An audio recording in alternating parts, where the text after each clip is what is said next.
अरे भाई, हमें माफ कर दो, हमने तुम्हें गलत समझा। ये लोग ऐसा क्यों कह रहे हैं? इसे जानने के लिए कहानी को देखना पड़ेगा। अंगदपुर गांव में रतन नाम का चश्मे बेचने वाला था, जो काले हरे हर रंग के चश्मे लाकर गांव-गांव बेचता। उसकी थैली में हमेशा बहुत चश्मे होते, पर बहुत कम पैसे होते। घर में उसकी पत्नी नीतू बैठी अपने पति का राह देख रही थी कि वो कब आएंगे और वो अपने बच्चों को खाना खिलाएंगी। उसके पति के आते ही उसके चेहरे पर एक अनोखी ही मुस्कान थी। वो उसे बोलती है, क्या हुआ, आज दिन भर की आमदनी से तुम कुछ खाने के लिए लेकर आए कि नहीं? नहीं नहीं, क्योंकि मेरा एक भी चश्मा नहीं बिका।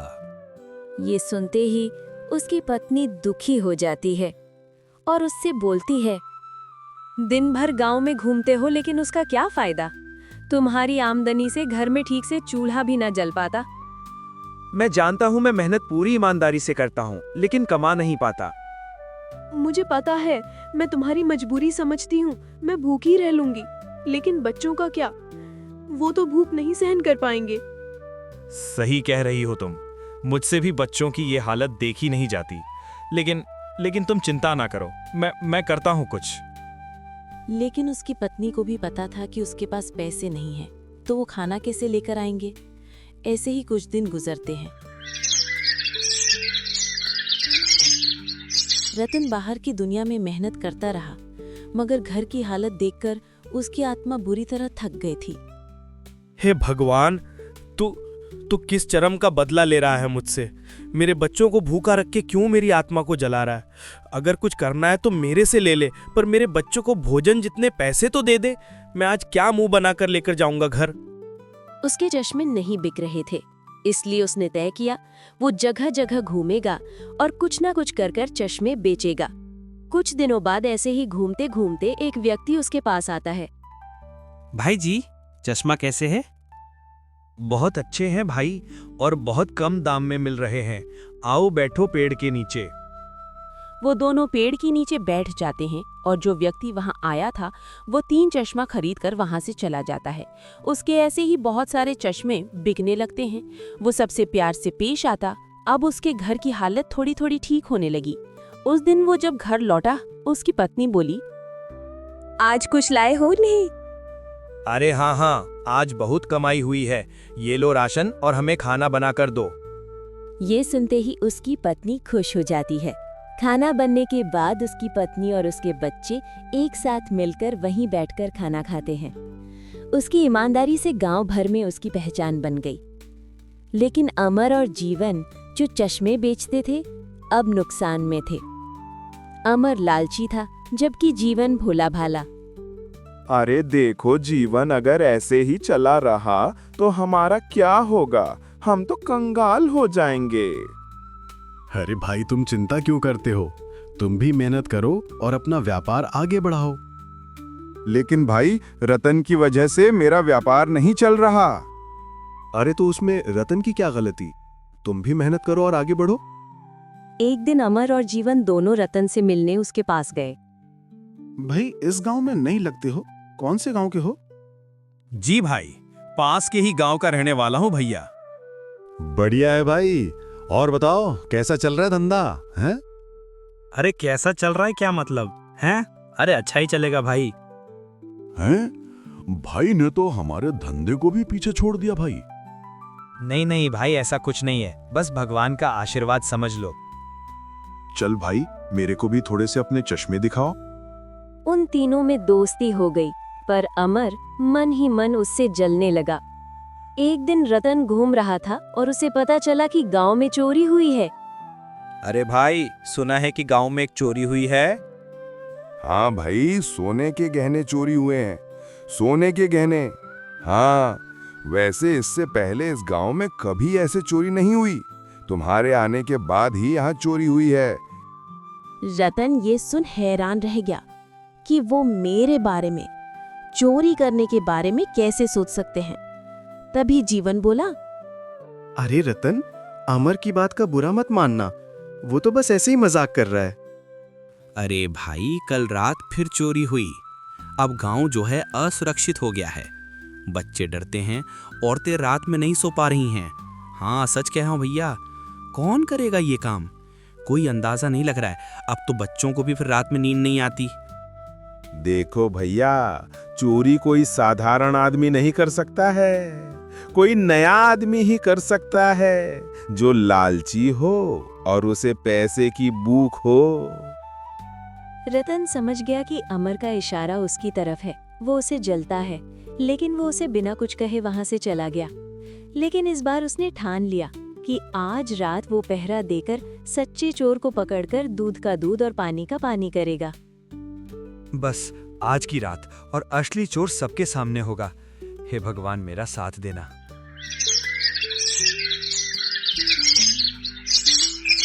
वह गांव में पहरा दे रहा था और तभी उसने देखा कि कोई है जो चोरी कर कर भाग रहा है। वह उसके पीछे भागने लगा, लेकिन वह चोर गायब हो गया। तभी पीछे से आवाज आई, चोर चोर चोर, अरे पकड़ो पकड़ो। वो किसी और की नहीं बल्कि अमर की ही आवाज थी। लोग उसके पास आए और अमर बोलने लगा, अरे अरे चोर मिल गया। लेकिन भाई बताओ तो सही कि चोर कहाँ है? अरे कहाँ गया? तुम नहीं हो? अरे नहीं नहीं, मैंने कोई चोरी बोरी नहीं की। अरे लेकिन तुम इतनी रात को यहाँ अकेले क्या कर रहे हो? मैं पहरा दे रहा था कि चोर कौन है। अरे वाह रे वाह, हमसे चालाकी करता है। हम कैसे माने कि तुमने चोरी नहीं की है? भाई मेरी बात मानो, मैंने चोरी नहीं की है। अच्छा, तो सबूत दिखाओ कि तुमने चोरी नहीं की है। सबूत तो मेरे पास नहीं है। तभी उसे याद आता है कि उसके पास एक गठड़ी थी जिसमें उसने डंडे रखे थे।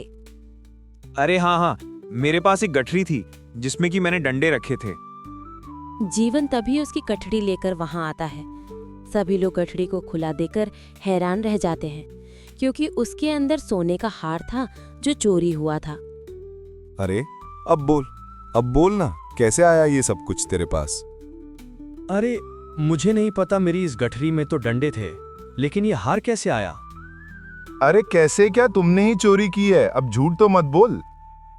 रतन गांव वालों को समझाता रहता है कि उसने चोरी नहीं की है, पर सभी गांव वाले फैसला करते हैं कि उसे गांव से निकाल जाए।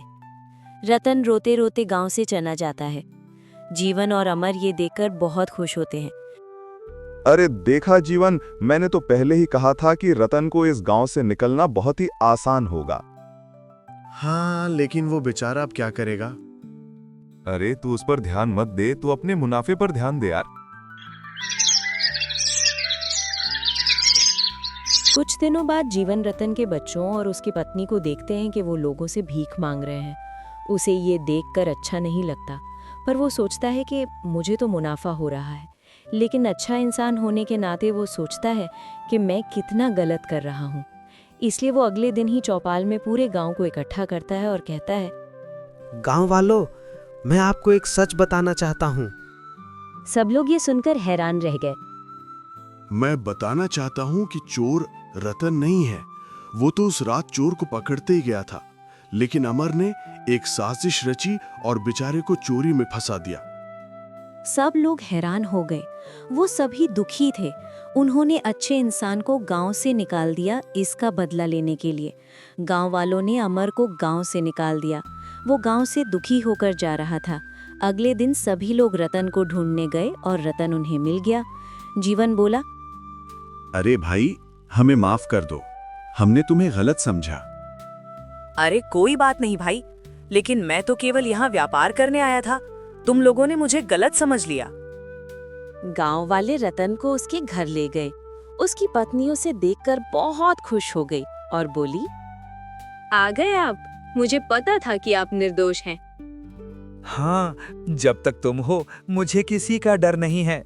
भगवान हमेशा अच्छे लोगों का ही साथ देते हैं। चलो, अब मैं रोज सुबह काम पर जाऊंगा और खूब मेहनत करूंगा। अब वो रोज सुबह उठकर चश्मे बेचने जाने लगा। लोग उसे ईमानदार कहने लगे। अरे वाह रे वाह भैया, तुम्हारे जितने अच्छे और रंग बिरंगे चश्मे तो पूरी दुनिया में नहीं हैं। इसी बीच वहां पर जीवन आता है। अरे रतन भाई, अब तो सब ठीक हो गया, सच सामने आ ही गया। तुम्हें देखकर अच्छा लगा भाई। हाँ भाई, सच कहते हैं कि झूठ की इमारत ज्यादा समय तक नहीं टिकती। सच है भाई, मैं भी उस समय मजबूर था, पर अब चैन मिला कि तुम्हारा नाम साफ हो गया। लेकिन कुछ ही दिनों बाद गांव में फिर से चोरियां होने लगी। हर रात किसी न किसी घर से पैसे और सामान गायब हो जाते। सब हैरान थे कि अगर अमर को निकाला जा चुका है तो ये चोरी कौन कर रहा है। गांव वालों की निगाहें फिर से रतन की ओर मुड़ी कि कहीं उसने चोरी नहीं की। अरे रतन भाई, सच बताओ, तुमने चोरी तो नहीं की? अरे नहीं नहीं भाई, मैंने पिछली बार भी कहाँ चोरी की थी। पिछली बार भी तुम सब ने बेगुनाह को बदनाम किया। लेकिन भाई, सच तो जानना ही होगा ना, है ना भाई? अगर अमर यहाँ नहीं है तो ये काम कौन कर रहा है फिर? रतन मन ही मन सोचने लगा, इस बार चाहे कुछ भी हो जाए, लेकिन चोर का पता मैं लगा के रहूंगा। एक रात गांव के हर घर के दरवाजे बंद थे। सिर्फ वही जाग रहा था, क्योंकि उसे यकीन था कि आज भी चोरी होगी। वो अंधेरे में छुपकर बैठा था। इस बार चाहे कुछ भी हो जाए, लेकिन चोर का पता मैं लगा के रहूंगा। आज तो आर्य पार की लड़ाई होगी। आज यहाँ तो मैं मारूंगा या कोई चोर। तभी कोई था जो गांव में घुसने की कोशिश कर रहा था। रतन दबे पांव उसके पीछे पीछे चल पड़ा। ये आखिर कौन हो सकता है? चल, इसका सच सामने लाना होगा। चोर झोली में सामान भर रहा था। तभी रतन का पैर पत्तों पर पड़ा और हल्की सी चरमराहट हुई। चोर भागने लगा। रतन भी पीछे दौड़ा। अंधेरी गलियों से होते हुए दोनों नदी किनारे पहुंच गए। चोर तभी भागते भागते गिर पड़ा। रतन ने उसकी शक्ल देख ली और बोला, अच्छा, तो तुम हो जो पूरे गांव में चोरियां कर रहे हो। लेकिन क्या मजबूरी थी जो तुम्हें ये करना पड़ा? अगर पैसे की कमी थी तो मुझसे मांग लेते। ये सब तू ही कर रहा था। रतन के रोंगटे खड़े हो गए। चोर अंधेरे में भाग निकला और रतन नदी किनारे अकेला खड़ा रह गया। अगली सुबह गांव वाले फिर इकट्ठा हुए। रात को फिर चोरी हुई थी और अब सबकी नजरें रतन पर थी। लेकिन इस बार रतन की आंखों में डर के साथ साथ गुस्सा भी था।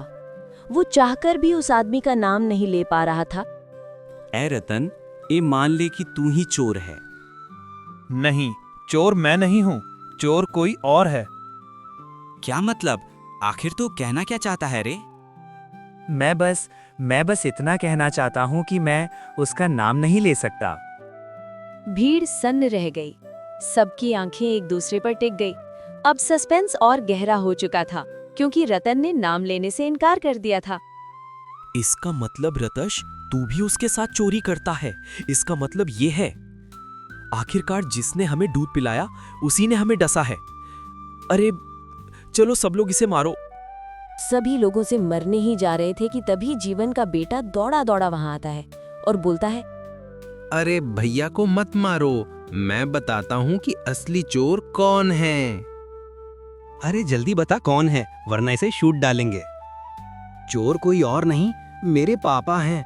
मैंने उन्हें चोरी का हार पकड़ते हुए देखा था। रतन भैया चोर नहीं हैं। जीवन अपने बेटे की तरफ देखा है और उसके पास बैठ जाता है। अरे भाई, क्या मजबूरी थी जो तुम्हें चोरी करनी पड़ी? हाँ, ये सच कह रहा है। मुझे चोरी करनी पड़ी क्योंकि मुझे अपनी पत्नी का इलाज करवाना था। मेरे पास पैसे नहीं थे। लोग ये सुन शर्मिंदा हो जाते हैं। अरे भाई, तुम चिंता मत करो, हम तुम्हारी पत्नी का इलाज करवा देंगे। अगले ही दिन लोग उसकी पत्नी का बड़े अस्पताल में इलाज करवा देते हैं। सभी सुखी हो जाते हैं। रतन भी अपने चश्मे बेचने लगता है और खूब मुनाफा कमाने लगता है। हमें कहानी से सीख मिलती है कि बेईमानी का कोई फल नहीं होता और ईमानदारी ही हमें फल देती है।